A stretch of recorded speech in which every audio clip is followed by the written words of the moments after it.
बिस्मिल्लाहिर्रहमानिर्रहीम और अस्सलाम वालेकुम। 12 अक्टूबर पाकिस्तान में इतवार की दोपहर और सबसे पहले काउंटडाउन 48 डेज टू गो। 48 दिन बाकी हैं अब फील्ड मार्शल आसिम मुनीर की दूसरी रिटायरमेंट और मुल्क में नए आर्मी चीफ के आने में। अब चलते हैं आज की अहम खबरों की तरफ, क्योंकि सबसे पहले हमने आपको अपडेट करना है पाकिस्तान और अफगानिस्तान की सरहद पर जारी कशीदगी, झड़पें या जंग, जो भी आपने उसे कहना है।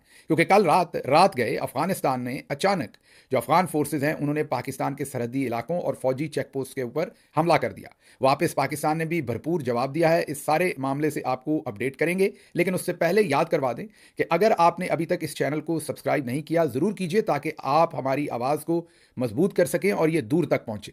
तो अफगानिस्तान की फोर्सेज ने, ये तो आपको पता चल ही चुका है हमारे पिछले व्लॉग में भी और वैसे भी खबरों में, कि पाकिस्तान के सरहदी इलाकों पर हमला किया था या गोलाबारी की थी। अब पाकिस्तान ने ऑफिशियली पहली जो कंफर्मेशन है वो पाकिस्तान टेलीविजन का जो ट्विटर हैंडल है उससे जारी हुई है और एक वीडियो भी जारी की है। पाकिस्तान ने अपनी ऑफिशियल स्टेटमेंट भी जारी की है। अभी तक मुकम्मल ऑफिशियल तो आप नहीं कह सकते, क्योंकि जब हम ये रिकॉर्डिंग कर रहे थे तो उस वक्त तक सिक्योरिटी जराए से खबरें चली हैं। क्योंकि पिछले दिनों ये तय हो चुका, जब बहुत सारे सहाफ़ी DGISPR साहब से मिले थे, कि वो अपने नाम को सिक्योरिटी जराए के साथ खबरें चलवाते हैं। तो अब जब सिक्योरिटी जराए से पाकिस्तान के टेलीविजन पर यह खबर चल रही थी तो जाहिर है ये DGISPR साहब ही हम समझेंगे उस दिन ये फैसला किया था। तो जो DGISPR साहब की तरफ से खबरें चलवाई गई, और अब ये मजीद इसलिए भी मुसद्दका हो गई कि PTV के ट्विटर हैंडल से भी यही टिकर्स चले कि रात गए पाकिस्तानी फोर्सेज ने भारी हथियारों के साथ भरपूर महारत से अफगान पोस्टों को कामयाबी से निशाना बनाया और अभी तक बना रही है। अब ये मुकम्मल महारत से, जाहिर है हमारी फ़ौज है, ट्रेंड है, दुनिया की one of the largest armed forces में से। तो ये जिसने भी टिकर लिखा है गलत लिखा है, थोड़ी लफाजी ज़्यादा होगी, इसमें महारत का लफ्ज़ इस्तेमाल करने की ज़रूरत नहीं थी। जब हमारी फ़ौज ये कहेगी तो भरपूर महारत से ही करेगी। एक कोई कामयाब रिनाउंड सर्जन होगा, अगर वो सर्जरी करेगा तो वो ये तो नहीं बताएगा कि मैंने भरपूर महारत से सर्जरी की है, वो कहेगा मैंने कामयाब सर्जरी की है। तो आप जब कामयाब कह देते हैं तो DGISPR साहब ये काफ़ी है। जो भी आपके नोट लिखने वाले हैं, टिकर्स लिखने वाले हैं, खासे नलायक हैं, उनको समझ नहीं आती एक ही तरह के मुतद्दद लफ्ज़ इतनी लोडेड स्टेटमेंट नहीं डालते, वो फिर फेक लगना शुरू हो जाती है। अब तक पाकिस्तान ने अफगानिस्तान के बॉर्डर पर मौजूद 19 अफगान पोस्टों, जहां से पाकिस्तान पर हमले किए जा रहे थे, पर कब्जा कर लिया है। ये सिक्योरिटी जराए से खबर है। जाहिर है अगेन मैंने आपको कहा कि नाम नहीं है DGISPR साहब का, लेकिन समझा यही जाए। पोस्टों पर मौजूद अफगान तालिबान या मारे जा चुके हैं या बाकी जो हैं वो जान बचाकर भाग चुके हैं। तो कुछ मारे जा चुके हैं, कुछ जान बचाकर भाग चुके हैं। कब्जा होने वाली अफगान पोस्टों में आग लगी हुई है और इनकी तबाही देखी जा सकती है। ये वो वीडियो है जो 7 PTV के ट्विटर हैंडल पर जारी की गई है। पाक अफवाज की अफगान फोर्सेस के खिलाफ ये एक अहम और बड़ी कामयाबी है। अल्लाह ना करे ये जंग फैले। और जाहिर है, अगर कल भी मैंने कहा था, कल कहा सुबह का जो व्लॉग था उसमें कहा था कि अगर जंग लगेगी तो जो भी हालात होंगे, हर पाकिस्तानी ने इकट्ठे अपनी अफवाज के साथ ही खड़े होना है। लेकिन उसके साथ साथ हमारी दुआ भी है कि हम खामखा की जंगों में खामखा अपने आप को ना घसीटें और पाकिस्तान के लिए अमन के साथ ही मामला निकलें तो ज़्यादा बेहतर है। क्योंकि जंग किसी के लिए भी बेहतर नहीं होती, किसी के लिए भी सूटेबल नहीं होती। आपको पता है हाल ही में सऊदी अरब और पाकिस्तान के दरमियान एक दफाई मुआहदा भी हुआ था, जिसमें यह कहा गया था कि किसी एक मुल्क पर हमला दूसरे मुल्क पर हमला तसव्वुर होगा। उस मुआहदे के बाद यह पहला हमला है पाकिस्तान के ऊपर जो कल रात अफगान फोर्सेस की तरफ से हुआ। तो अब ये पहला टेस्ट भी था कि इसमें क्या होता है, क्या ये हमला सऊदी अरब के ऊपर भी हमला तसव्वुर होगा या ये वाला हमला सिर्फ पाकिस्तान पर तसव्वुर होगा।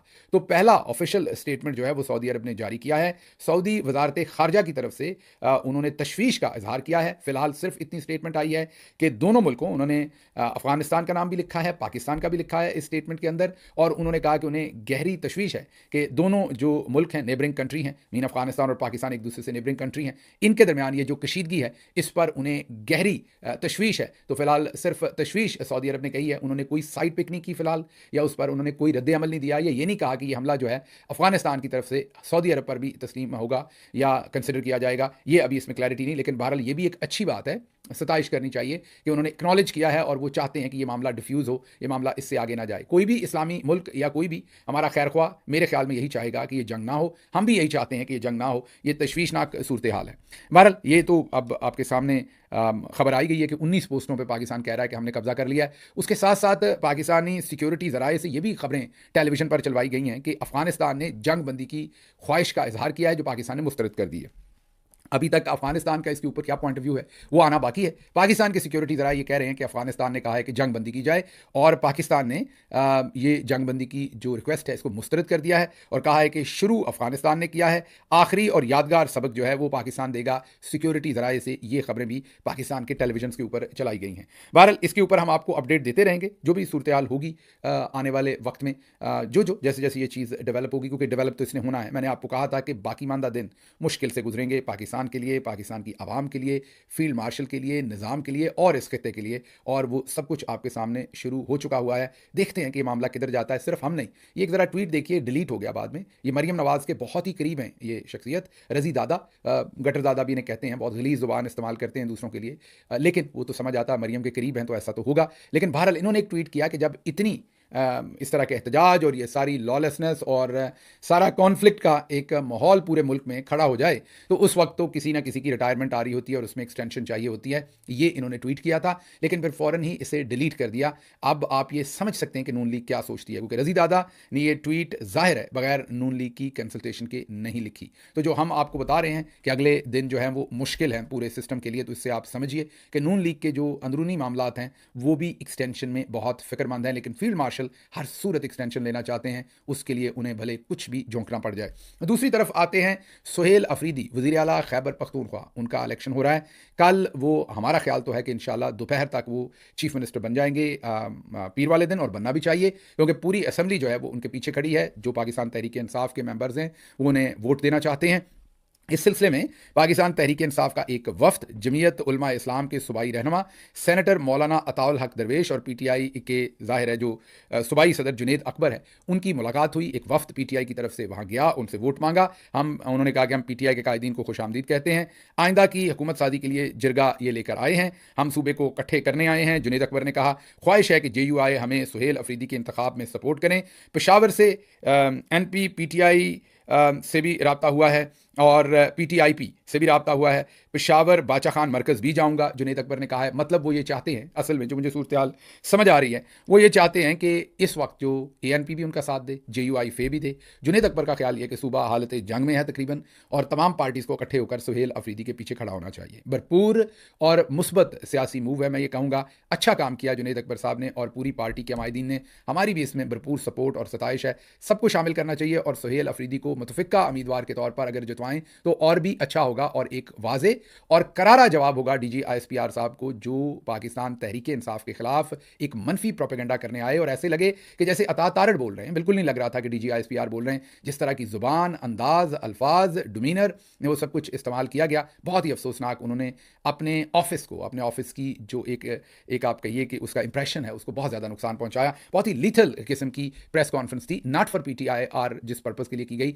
बल्कि उनके अपने ऑफिस के लिए, उनके अपने इदारे के इमेज के लिए बहुत ही लीथल किस्म की वो प्रेस कॉन्फ्रेंस थी। अब आपको ये तो पता ही है कि पीर वाले दिन कोई तकरीबन सुबह 10 बजे ये इजलास हो रहा है, और देखते हैं इसमें क्या होता है, इस इजलास में किस तरह से मामला होते हैं। लेकिन ये बात तय है कि बहुत मुश्किल होगा सुहेल अफरीदी को रोकना, क्योंकि पूरा सूबा जो है वो इस वक्त सुहेल अफरीदी के पीछे खड़ा होता हुआ नजर आ रहा है। नए वज़ीर आला खैबर पख्तूनख्वा का माजी रियासत मुखालिफ है। देखते हैं वज़ीर आला बनने के बाद इनका रवैया क्या होता है। ख्वाजा मोहम्मद आसिफ, तो पहली बात तो ये कि क्या वज़ीर दिफा ये तस्लीम कर रहे हैं कि अब सुहेल अफरीदी जो हैं वो अगले वज़ीर आला होंगे, क्योंकि ये जो स्टेटमेंट है कि देखते हैं वज़ीर आला बनने के बाद उनका रवैया क्या होता है, तो इससे कुछ चीज़ तो आप रीड कर सकते होंगे कि ये नहीं रोक पा रहे और इंशाल्लाह नहीं रोक पाएंगे। और ये बात जहाँ तक इन्होंने कही कि रियासत मुखालिफ है इनका, उसके ऊपर ज़रा थोड़ी देर में बात करते हैं, क्योंकि अगली स्टेटमेंट इनकी बता दें।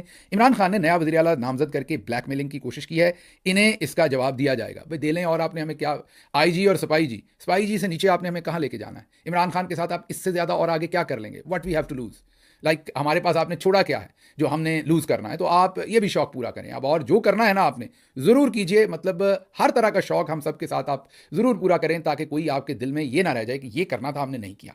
तो कसर पूरी करें, क्योंकि हमारे पास तो मैंने जैसे कहा है, हम तो डूबे हैं सनम, हमारे पास तो आपने कुछ नहीं छोड़ा ख्वाजा साहब, अब तो बारी आपकी है और आपके साथियों की है। इसलिए कोई कसर रह ना जाए, मुकम्मल कीजिएगा। कल को ये ना कहिएगा कि हमने कुछ कसर छोड़ी थी। जी, अगर कोई रह गया है आपकी मैगजीन में कोई चीज़ चलाने वाली, वो भी चला लें। फिर उन्होंने कहा कि ताकतें तुम्हारी हैं और खुदा हमारा है, इस ट्वीट को हाइंडसाइट में जस्टिफाई नहीं कर सकते। ये अपने अब्बास को भी हाइंडसाइट में जस्टिफाई नहीं कर पाते, ये अपने ट्वीट्स को भी नहीं कर पाते। तो अगर आपकी हाइंडसाइट इतनी ही ब्लाइंड है तो आपको पाकिस्तान का वज़ीर दिफा तो नहीं होना चाहिए, आप तो फिर बहुत ही कोई नामाकूल इंसान है अगर आप अपने अब्बा को भी उनके कामों को भी जस्टिफाई नहीं करते, फिर खुद भी वही काम करते हैं, उनके कामों पर माफिया मांगते हैं, खुद उनसे भी गंदे काम करते हैं और अपने इस ट्वीट ताकते हैं तुम्हारी और खुदा हमारा कहते हैं, और दूसरी तरफ उन्हीं अफगान तालिबान को आप अपना दुश्मन मुल्क करार दे देते हैं, अफगानिस्तान की गवर्नमेंट को। तो ये वाले हालात हैं। बहरहाल आपको ख्वाजा साहब की एक तकरीर दिखाते हैं क्विकली, क्योंकि इन्होंने सुहेल अफरीदी को रियासत मुखालिफ कहा है। रियासत तो आजकल DG ISPR ही हैं। ये अलग बात है कि जब फरजाना साहबा ने एक सवाल पूछा था खैबर पख्तूनख्वा से तो DG ISPR साहब के होंठ खुश्क हो गए थे, एक ही लम्हे में रियासत बने थे, दूसरे लम्हे में रियासत होने से फरार कर गए थे। तो अब क्योंकि रियासत दोबारा लफ्ज़ इस्तेमाल हुआ है तो एक छोटा सा टुकड़ा ख्वाजा साहब की तकरीर का माजी से पहले सुनिए, फिर आपको इसके अंदर की कहानी बताते हैं। सुनिए। बल्कि tens of thousands of billions of rupees and dollars जो है हमने पिछले 58 साल पे दिफाई बजट पे खर्च किए। और दास्तान क्या है? 48, 65, 71, 84 और 99। कोई आजाद कमीशन जो है इस मुल्क के नुमाइंदों का अगर बैठा दें और इन 5 जंगों की इंक्वायरी करवाएं तो किसी भी शख्स में एक रत्ती भर भी जो सेल्फ रिस्पेक्ट होगा तो उसका सर जो है झुक जाएगा। लेकिन आज भी ये पूरी इंप्यूनिटी के साथ अपना सीना चौड़ा करके डिफेंस बजट को क्लेम कर रहे हैं और मांग रहे हैं कौम से। कौम की हड्डियों से गोश्त तक जो है इन्होंने निचोड़ लिया है और उतार लिया है। सुन लिया आपने। अब आप भी इंप्रेस हो गए होंगे कि यार ख्वाजा साहब किसी ज़माने में तो बड़े इनकलाबी थे। नहीं, ऐसा नहीं था। ये जिंदा है वकला जिंदा है वाली बात है। इसके पीछे ISI की बैटरी थी। ये वो वाला मामला था जब परवेज़ मुशर्रफ साहब के ख़िलाफ़ उनकी अपनी ही ISI जो थी वो नबरदज़मा थी। और इंटरेस्टिंगली जिन कर्नल साहब ने ये तकरीर लिख कर दी थी उन्होंने हमें खुद बताया, जिन्होंने ख्वाजा साहब के हाथ में ये तकरीर दी थी कि आप बोल दें, ठोक दें, कोई आपको कुछ नहीं कहेगा। तो ये जितने भी पाकिस्तान में आपको सवाए इमरान खान के जितने भी आपको दलेर पहले नज़र आते रहे हैं, ये पीछे से चार्ज बैंक कहीं और से लगा होता था। ये पहली दफ़ा है शौकत खान मरहुमा का बेटा बगैर चार्ज बैंक के, बगैर किसी लीड के वाकई बहादुरी के साथ लड़ रहा है और खूब लड़ रहा है। और आगे जिनसे लड़ रहा है अब तो जो उनकी हालत है वो आपने पेशावर कोर हेडक्वार्टर में DG ISPR साहब को देख लिया, जिस हालत तक वो पहुंच गए थे बेचारे, उससे आपको अंदाज़ा हो रहा है कि कप्तान ने कितनी ज़्यादा मुश्किल इनके लिए खड़ी कर दी है। तो बहरहाल ख्वाजा साहब सुहेल अफरीदी ने कभी ऐसे अल्फाज इस्तेमाल नहीं किए जो आपने कर्नल साहब के कहने पर किए थे। भले उनके कहने पर किए थे, फिर भी वो अल्फाज अफवाज के लिए दुरुस्त नहीं थे बहुत सारे उसमें से, लेकिन उसके बावजूद आप बुरा सुहेल अफरीदी को कहते हैं। अच्छा जी, गवर्नर साहब के ऑफिस से अब ये पता चल रहा है कि नहीं, वो अपनी इज्जत में ज़रूर कमी चाहते हैं। गवर्नर साहब वो नहीं चाहते कि उनका एहतराम बरकरार रखा जाए। वो कहते हैं कि इस्तीफ़ा शायद वापस भिजवा दें। उनके तर्जमान ने बयान जारी कर दिया है कि आर्टिकल 130(8) के तहत इस्तीफ़े की जांच गवर्नर का आईनी इख्तियार है। वज़ीर आला का इस्तीफ़ा खुद ब खुद कबूल नहीं होता। गवर्नर आईनी तकाज़ों के मुताबिक इस्तीफ़े का जायज़ा लेता है। गवर्नर खामी निकलने पर एतराज़ात के साथ इस्तीफ़ा वापस भी भेज सकते हैं। ये ऐसे ही गीदड़ बबती है, कुछ ये बेचारे नहीं कर सकते क्योंकि आइन इस पर क्लियर है। 130(8) क्लियरली कहता है कि इस्तीफ़ा हाथ से लिखा होना चाहिए। आइन आगे नहीं कहता कि इन्होंने मंजूरी भी उसकी देनी है। ये बेचारे अपनी अहमियत बढ़ा रहे हैं, बता रहे हैं कि मैं अभी भी गेम में हूँ, मेरी अभी भी अहमियत है। अब इनकी अहमियत ख़त्म हो चुकी है। मासवाए कि चौधरी साहब बिल्कुल ही मुल्क को आग में झोंकने के लिए यहाँ गवर्नर राज लगाएं तो फिर जाहिर है ये अहम हो जाएंगे, लेकिन फिलहाल ऐसी कोई सूरत हाल जो है वो नज़र नहीं आ रही। मतीउल्लाह जान रिपोर्ट कर रहे हैं कि PTI के तमाम MPAs स्पीकर सूबाई असम्बली के घर पर मौजूद हैं। अगवा से बचने के लिए इन्हें बाहर निकलने की इजाज़त नहीं, ये मतीउल्लाह जान साहब कह रहे हैं। अगर ऐसा है तो दुरुस्त है। मैं पार्टी से रिलेटेड खबरें खुद तो आपको सामने नहीं रखूंगा, जो मतीउल्लाह जान साहब ने रिपोर्ट किया है वही आपके सामने रखूंगा। तो अगर ये स्ट्रैटेजी है तो फिर बहुत अच्छी स्ट्रैटेजी है, दुरुस्त है, ऐसे ही करना चाहिए। हाँ, ये आपको बता देते हैं कि ज़्यादातर हमारे MPAs खैबर पख्तूनख्वा में मौजूद हैं। जो कोई इक्का दुक्का मुल्क से बाहर थे वो भी आज इंशाल्लाह किसी वक्त भी पहुँच जाएंगे। कल जुनेद अकबर के कहने के मुताबिक आप देखेंगे हमारे तमाम मेंबर भरपूर तरीके से सुहेल अफरीदी के पीछे खड़े होंगे।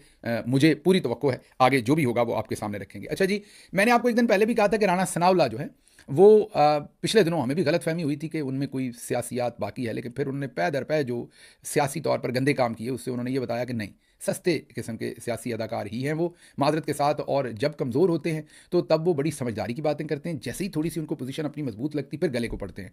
तो उनके अंदर कोई सियासी इक़दार है नहीं, इसीलिए सेनेटर एजाज चौधरी की लूटी हुई सीट पर वो सेनेटर बनकर तशरीफ़ फरमा है।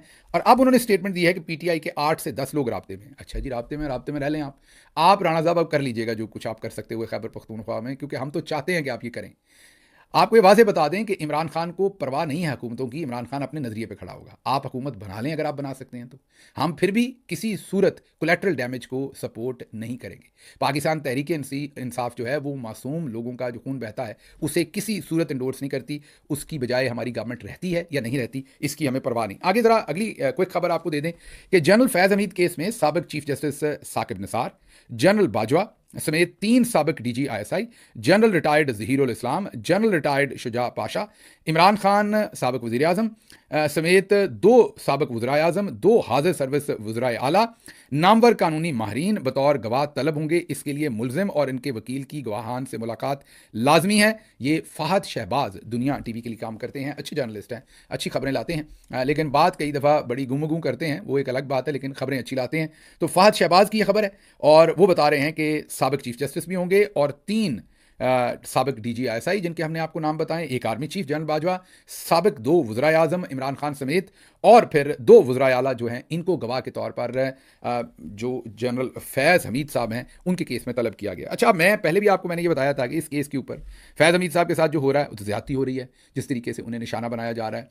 और उन्हें सिंगल आउट किया गया, और ज़ाहिर है वो आसिम मुनीर साहब कर रहे हैं, अपना स्कोर बराबर कर रहे हैं। लेकिन ओवरऑल ये जिस तरतीब से ये चला रहे हैं, मुझे नहीं लगता कि इसमें कोई सज़ा इन्होंने देनी है फैज़ हमीद साहब को, और अगर देनी भी हुई तो किस तरह की देनी है ये मुझे नहीं लगता। उसकी वजह ये कि अगर वाकई ये मामला सीधा होता और इतना सीरियस होता तो फैज़ हमीद साहब के पास मुनीर मलिक साहब जैसे लेवल का कोई वकील होता, उनके पास आप बड़े बड़े वकला देख लीजिए, एतजाज़ अहसन साहब हैं वो होते, उनके पास को बड़े वकील होते।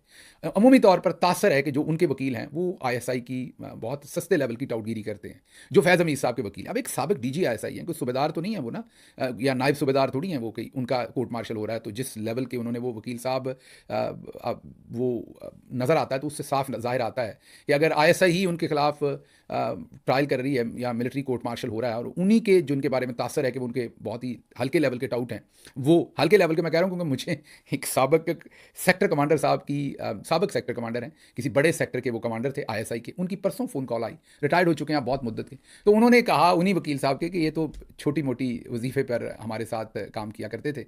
अब वजीफ़ा ज़रूरी नहीं होता, पैसे हों और भी बहुत सारी चीज़ें होती हैं। उन्होंने कहा कभी आप गूगल कीजिए, आपको नज़र आएगा कि जब रेमंड डेविस साहब का मामला हुआ था तो तब हमारी एजेंसी एहतजाज भी करवाती थी। समझ रहे ना, एक तरफ रेमंड डेविस को हमने छोड़ना भी था, ये इंटेलिजेंस एजेंसीज की ऐसी गेम होती है, एक तरफ तो रेमंड डेविस ने जो किया था उस पर जाहिर है उसको छोड़ना था, दूसरी तरफ एहतजाज भी करवाना था। एहतजाज क्यों करवाना था? फिर अमेरिका को बताना था कि कितना मुश्किल काम आपके लिए हमने किया है। तो एहतजाज होगा, मामलात उबलते हुए नजर आएंगे तो अमेरिका को जाकर बंदा एम्बेसी में कहेगा कि हमारे लिए मुश्किल है, हम आसान नहीं है ये काम। आपने मुझे नहीं पता कभी रिश्वत देकर कोई काम करवाया कि नहीं कचहरियों वगैरह में, तो अगर आप कचहरी में जाएं तो आसान काम भी हो तो वो जिस बंदे ने पैसे लेने होते वो कहता बड़ा मुश्किल है, देखता हूँ। और इसी तरह से तो वो जो एजेंसीज हमारी एहतजाज, ये उनकी ज़ुबानी है जो उन्होंने मुझे बताया, गलत भी हो सकता है, मैं कोई ये तो नहीं कह रहा, वो सहीफा बोल रहे थे जो सेक्टर कमांडर साहब थे, ब्रिगेडियर लेवल के होते हैं सेक्टर कमांडर यूजली। तो उन्होंने मुझे ये कहा कि ये साहब जो ये हमारे लिए मुजाहरे किया करते थे, मुजाहरों को लीड करते थे। तो अब आप मुझे बताएं कि एक ऐसी जो शोहरत की शख्सियत हों, उनको आप फैज़ हमीद साहब के वकील बना दें जब मुल्क के अंदर नामवर वकील हों, और वो वकील भी जूनियर हों। मतलब मुझे अच्छी तरह याद है, इन्होंने मुझे भी अपनी वकालत की जब मैं केस भुगत रहा था, तो हालांकि मुझे उससे पहले पता था कि ये बहुत करीब हैं आईएसआई के, क्योंकि मुझे खुद एक और सेक्टर कमांडर, ये नहीं जिन्होंने फ़ोन नहीं किया, एक और जो हमारी गवर्नमेंट के अंदर थे, उन्होंने मुझे खुद से बताया था कि ये साढ़े बंदे ने, तो मैं उनके लागे कैसे लग सकता था। लेकिन उन्होंने बहुत कोशिश की थी कि वो मेरी वकालत करें मेरे केस में, मुतअद्दिद लोगों के थ्रू मुझे मैसेजेस भेजे थे कि मैं आपका केस लेने को तैयार हूँ। और अभी भी मैं हैरान होता हूँ, जिसको उठाते हैं ये उनके वो वकील बने होते हैं। आई डोंट अंडरस्टैंड येट कि ये सब क्या सर्कस है, और हमारे लोग भी, लेकिन शायद लोग मजबूर होते हैं और वो ये सोचते हैं कि ये उन्होंने बंदे ने तो चले आराम से छुड़वा देंगे, बातचीत भी इनके अंदर हो जाएगी, तो शायद वो इसलिए इनके साथ जुड़ जाते हैं। बाकी तो किसी भी ज़ियो शऊर इंसान को ऐसे बंदे से डिस्टेंस रखना चाहिए, दूर रहना चाहिए, क्योंकि ऐसा इंसान आपकी शोहरत को ख़राबी करेगा और क्या नहीं करेगा। तो फैज़ हमीद साहब के बारे में जो भी मामला है उसके ऊपर मैं ये ज़रूर कहूँगा कि उनके साथ मेरी तमाम हमदर्दियाँ हैं, क्योंकि उन्हें सिंगल आउट किया गया है। उन्होंने अगर कोई गलत काम किया उस पर हमदर्दियाँ नहीं, लेकिन जैसे उन्हें सिंगल आउट किया गया, करना कोर्ट मार्शल तो फिर बाजवा साहब का भी करें साथ, क्योंकि वो उनके बॉस थे, उनके कहे बगैर तो ये सब कुछ नहीं हो सकता। लेकिन ये जो पूरे का पूरा जायचा है ये मेरी समझ में नहीं आता। अच्छा जी, अगली खबर पर चलते हैं। कल ही हमें परसों ही हमें डीजी आईएसपीआर बता रहे थे कि पंजाब में कुछ नहीं हो रहा, पंजाब में गवर्नेंस बड़ी अच्छी इसलिए वहाँ पर कोई दहशतगर्दी का वाक़या नहीं हो रहा। तो मेरा ख्याल है दहशतगर्दों ने अगले ही दिन फैसला कर लिया कि डीजी एसपीआर साहब को झूठा साबित करना है। अब राजनपुर में पेट्रोलिंग पुलिस वैन पर कच्चा के डाकुओं ने हमला किया। एलीट फोर्स का जवान कांस्टेबल नासिर मिरानी शहीद हो गया, 2 एहलकार जख्मी हो गए। भारी नफरी ने डाकुओं को घेरे में लिया हुआ है, लेकिन उसका कोई नतीजा ऐसा अभी तक नहीं निकला। डाकुओं के बारे में क्या हुआ, तो एक तो ये हुआ। दूसरा, पंजाब में शिद्दत पसंद सरगर्मियों में इजाफा, चीनी शहरियों की सिक्योरिटी की हिदायत जारी। रोजनामा जंग की आज की खबर है, मतलब रोजनामा जंग कह रहा है कि चीनी शहरियों को शदीद खतरात हैं पंजाब में। डीजी एसपीआर कह रहे थे वहां सब अच्छा है। उसके बाद डेरा गाजी खान के इलाके में 10 अक्टूबर 2025 को सुबह 9:45 पर कलअदम तहरीक तालिबान पाकिस्तान के 10 से 15 दहशतगर्दों ने गैर कानूनी चेक पॉइंट नाका लगाया। मुख्तलिफ गाड़ियों को रोककर मुसाफिरों के शनाख्ती कार्ड, मोबाइल फोन्स, दीगर मालूमात चेक करते रहे। ये दी न्यूज़ की स्टोरी है। डीजी खान में खुला नाका लगाकर बैठे हुई है जो तहरीक तालिबान के टेररिस्ट कहें, जो भी आपने कहना है। और डीजी साहब कल परसों ही गलत बयानी आपके सामने कर रहे थे। अच्छा जी, आगे जरा चलें क्विकली। आखिरी खबर मैंने आपके सामने रखनी है, फिर वाइंड अप करते हैं इसे। और वो खबर तीफी बट, जिनको पुलिस मुकाबले के अंदर कत्ल किया गया है कल ही, आप सबको पता है। मैंने पिछले व्लॉग में भी कवर किया इस स्टोरी को। मैंने बताया था कि एक पुलिस ऑफिसर ने बताया था, इनके कत्ल होने से पहले बताया था, लेकिन उनका ख्याल यह था कि इनका पुलिस मुकाबला नहीं होगा। ये मैं वाजे कर दूं कि जो पुलिस ऑफिसर मुझे इंफॉर्मेशन दे रहे थे, उनका ख्याल था कि 30 से 35 करोड़ में यह सौदा हो जाएगा और उनके ख्याल में इनका इनकाउंटर नहीं होगा। लेकिन वो गलत साबित हुए। इनकाउंटर उनका हुआ, रहीम यार खान जाकर हुआ और उनको कत्ल कर दिया गया। उनके भाई, जैसा कि मैंने पिछले व्लॉग में ये शक का मुझे लगा था, मेरा तज्जिया था पुलिस ऑफिसर से बात करके इस मामले को। वैसे तो मैं जानता नहीं था, उस पुलिस ऑफिसर की इन्फॉर्मेशन से ही मुझे पता था कि ये क्या हो रहा है। तो उससे लगा था कि इसमें मरियम नवाज साहबा की भी कोई ना कोई इन्वॉल्वमेंट है। अब तीफी भट्ट साहब मरहूम जो है, उनके भाई ने क्या स्टेटमेंट दी है, सुनिए। आम जो ताजर बरादरी है उसके लिए मैं इस सिलसिले में ये समझता हूँ, ये गिफ्ट मुझे मियां नवाज शरीफ साहब ने दिया है। ये गिफ्ट मुझे उनकी बेटी चीफ मिनिस्टर पंजाब मरियम नवाज शरीफ ने दिया है मेरे भाई की मौत की सूरत में कि ख्वाजा अदर गुलशन ये तुम्हें गिफ्ट दे रहे हैं, इसे कबूल करो। थैंक यू सो मच मियां नवाज शरीफ साहब, थैंक यू मरियम। जहाँ तक उसके बाद का ताल्लुक है, तो सुबह से मैं आके यहाँ पे बैठा हुआ हूँ कि ये उसकी डेड बॉडी दें और उसका जो आखिरी उसकी जो रसूमात है उसको कंप्लीट किया जाए। लेकिन इंतहाई अफसोस के साथ कहना पड़ता है कि मुझे आला पुलिस जो ऑफिसर्स हैं उनकी तरफ से ये मैसेज दिए जा रहे हैं कि हम उस वक्त तक ख्वाजा तरीफ गुलशन की डेड बॉडी आपके हवाले नहीं करेंगे जब तक आप हमें तहरीरी तौर पर, ना सिर्फ तहरीरी तौर पर, बल्कि आपका बयान रिकॉर्ड किया जाएगा, वीडियो बयान, कि हम कोई कानूनी कार्रवाई नहीं करेंगे। मैंने इसको रिजेक्ट कर दिया है। सुन लिया आपने, वाजे तौर पर वो इसमें मरियम नवाज और नवाज शरीफ को अक्यूज़ कर रहे हैं। यहाँ पर ये जहन में रहे कि हाल ही में जो इलेक्शन हुआ था उसमें तीफी भट्ट साहब ने ओन चौधरी और लीगी उम्मीदवार राणा अहसन शराफत और उमर सुहेल ज़िया भट्ट, जो रिश्तेदार हैं इनके मरियम साहबा के, इनकी कैंपेन की थी। और उसके बावजूद उनको पुलिस मुकाबले में कत्ल करवा दिया गया। उनके भाई अब वाज़े तौर पर शुक्रिया नवाज शरीफ और उनकी बेटी का अदा कर रहे हैं। शहबाज शरीफ या उनके बेटे का नाम नहीं ले रहे। ये यहाँ पर पॉइंट टू बी नोटेड। तो ये मामला इतनी आसानी से थमने वाला नहीं है। मैं इस मामले को भी गंभीर होते हुए देख रहा हूँ। नज़र रखेंगे हम भी इस पर, कोई भी डेवलपमेंट हुई तो आपके सामने रखेंगे। मुझे यहाँ से इजाज़त दीजिए। अल्लाह आपका हामी और नासिर हो। पाकिस्तान जिंदाबाद।